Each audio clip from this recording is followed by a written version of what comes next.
Hey, Frugal family, welcome to my makeup video and ramblings of an Avon lady and teacher. I guess I'm a teacher first, then an Avon lady. Avon's my side hustle. I want to give a shout out to Sandra, and she wants to know if I have any wedding tips. Yes, I do. I definitely do. I'm going to get to you in just a second. Mimi from Bakersfield, California. Hi, Mimi. Thank you for supporting me. Thank you, Vanessa from New Jersey. Jennifer Bradford from Huntsville, Alabama. Thank you for your support. And I hope I say this name correctly because it's so important that I say names that I'm not familiar with. I, as a teacher, I feel it's important that we say their names correctly. And, I know that my students couldn't say my name. Well, when I first became a substitute teacher, they couldn't say my last name correctly. It was a Dutch name. 3 words. I have since remarried, and so, but I remember underestimating students. And I said, you know what? Just call me Ms. V. Just call me Ms. V. And I will never forget the day I substituted for a second graders. And one little girl said, but what's your real name? And I thought, well, they might get a kick out of it. They may giggle. So I'm going to go ahead and say my real name, but they'll never get it. So I said this long name. And lo and behold, there wasn't a second grader in that room who couldn't say that name correctly. And I was thinking to myself, what the heck have we adults done to not even bother to say children's names correctly? Because you would be surprised how many children I have met from Korea, from China, Germany, and India, and they must have gone through some kind of hassle because they immediately say, well, my real name is this, but you know what? You can call me AJ. You can call me Tina. They have an American name. It doesn't make any sense. So I now am committed to saying people's names correctly. All that story to say this name, and what I hope I don't butcher it. Ija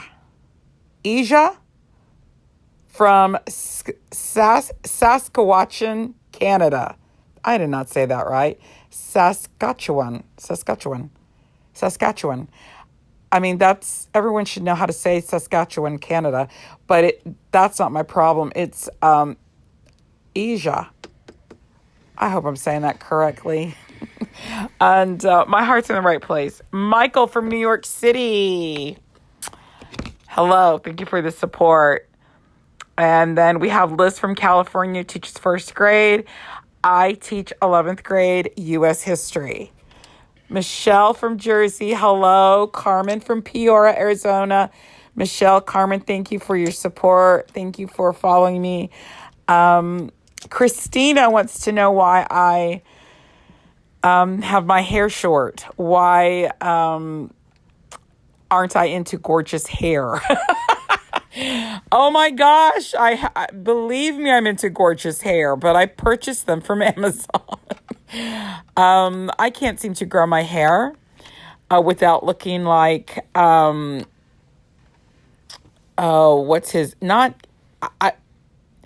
not going to insult myself. I'm not going to do that because I don't feel bad about myself, so I'm not going to be silly.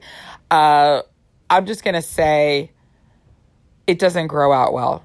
And I was sick and tired of doing comb overs. Yes, a woman doing a comb over, doing little tricks and doing the, you can buy these sprays. They're really supposed to touch up your roots, but I would use them to, to color my, my scalp, I was just getting tired of all these little tricks. And then, I would take pictures and it just looked like I had a weird looking hat on my head. And I thought to myself, Now, see, that I don't like. If you look in the mirror and you truly say to yourself, objectively, this doesn't look good on me, then, I think I felt like I was in a healthy place to say, I'm not making this decision because I hate myself, or or I just can't accept that I'm balding. I'm really making a strong decision that I don't want this hair. It doesn't look healthy. It looks stringy. It doesn't look attractive. This is not what I want. And so I buzzed my head. I buzzed my hair about before the holidays, I think. I'm not exactly, can't remember if I had buzzed hair for Thanksgiving. I really can't remember. I'll let it grow out for just a little bit out of laziness, and then I'll cut it again. But it really and truly, I feel so much better with this very short pixie. I guess you could call it a pixie, because sometimes it's even shorter. So it goes from buzz cut to pixie, and then I'll recut it when it starts looking a little overgrown. And I like, and then there's a second advantage to keeping it this short. I wear wigs. I've got 6 wigs, and I love them. When I want to wear them, I'll wear them. I mean, when I go out with my husband, I'll wear them. And my students are so used to me. They're used to me. One day I have bangs. One day I have a side sweep, and the other day I'm what you see in the video, I got extremely short pixie where you can see the bald spots, and high school students can be. They have the capability of being cruel, but they're not. I held them to a higher standard, and they meet it. And, they're so wonderful. I have students, bless their hearts, come up to me, male and female, and they're so kind that they actually feel that I'm wearing a wig because I'm self-conscious about my bald spots. And I don't know how to connect the dots for them and say, hey guys, if I was self-conscious, I would not be here bald in front of you. Because I'll have students that will see me in my buzz cut, and they will say, Mrs. Thomas, you really should just leave it like that. I don't know why you wear wigs. I think you look great with your hair buzzed. I can't tell you have bald spots. Okay, 1, you mentioned the bald spots. And 2, I'm not self-conscious. I'm more self-conscious about the scraggly hair that I was growing. And I always joke. I'm not going to joke, but I would always, make a joke that before the buzz, my hair looked like, what is his name? Ghibli? No, not Ghibli. What is his name? He's the creepy character from The Hobbit and Lord of the Rings, but the old bald guy with all the crazy hair. That's what I looked like, okay? And I know that there's other alopecia, I don't know what you want to call us, people with other people with alopecia. I have hereditary baldness and alopecia in the back. It's really weird why I have everything. And I also have, as if dealing with baldness for the past 20 years wasn't already an issue. And now, which is why I still buy hair products and scalp products, because I need to nourish my hair. I cannot just pretend I have no hair and no scalp. I still need to take care of myself. So you'd be surprised. I buy more products now that I've buzzed all my hair than I did before. I have developed eczema behind my ears and on the top of my head. And, back in the day, we used to call that cradle cap, because the little babies would get that gummy stuff on their scalp. And I've developed that in the last 2 years. Anyway, I'm on vitamins, so we'll see how that goes. Okay, so that's why we're wigs, Christina. Or that actually, you weren't asking about the wigs; you were asking about my hair, why it's so short, and it's because I like the look, I like the style, and it's so much more comfortable to have my hair this short when I wear wigs. Mary from Kentucky, you were asking about my foundation. Well, I use different ones because waste not, want not. And I made, it's not a mistake. Last summer, I bought 3 foundations to see which one I would like the best. I ended up liking Infallible, L'Oreal Infallible. However, the other 2 foundations, just because I didn't like them doesn't mean they go in the trash. I'm going to wear them until I run out. They're both from Wet n Wild. And one comes with a little cap that when you lift up the cap, there's a concealer and a highlighter, cream concealer, cream highlighter in the cap, and the other one's just a regular bottle of their foundation. I like the colors. They're my cheap foundation. So what I do is I wear those when I want to have a full face of makeup, but I know it's going to be wiped off because I'm wearing a mask. I'll also use the Wet n Wild if I want to play with makeup, to take pictures, or just to try a look.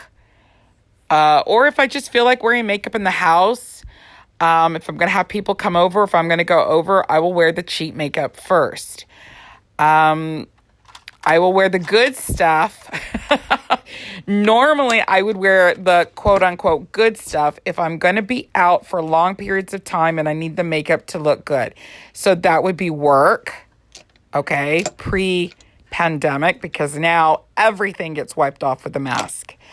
So L'Oreal Infallible will be my go-to foundation if I want long-lasting, long-wear foundation and I don't have to wear my mask. So I'm trying to think of a situation where that would happen.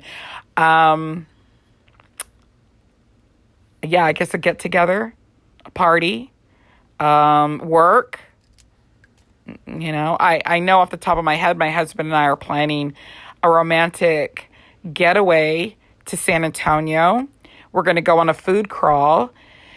And I will be wearing my Infallible. So I've got, that's my makeup. So anyway, that's my foundation. And surprisingly, I don't wear Avon foundation. I'm just not a fan of it. How do I sell makeup that I would, that I'm not willing to recommend? Well, it's quite easy. I'm all about Avon Glimmer Sticks, Avon eye palettes, and Avon skincare. And now I am really in love with their shampoos.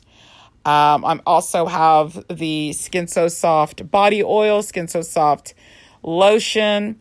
They have a $4 foot cream. Now, I don't have diabetes. My husband does. And they have this $4 foot cream that is specially for diabetics. It has lidocaine in it. And if you know any diabetics that suffer from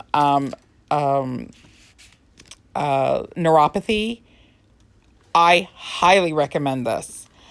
I mean, you cannot beat this. I bought it because, obviously as a consultant, I get a discount. I bought a tube, put it on my husband's feet, and it's to the point where he's so sensitive, you can't touch his feet. That's how bad his neuropathy is. And I put this cream on him one time, and he could not believe how amazing it made him feel.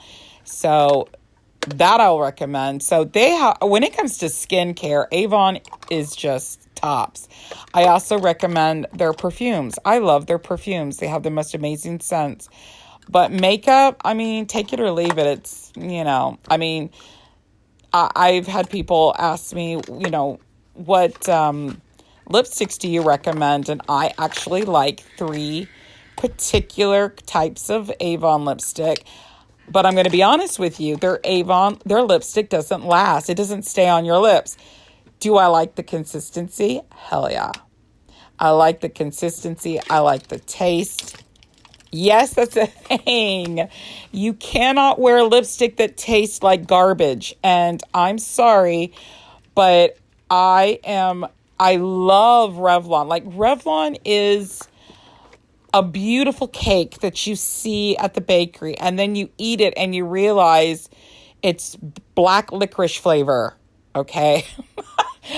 It's gross. Okay. That's what I'm trying to say.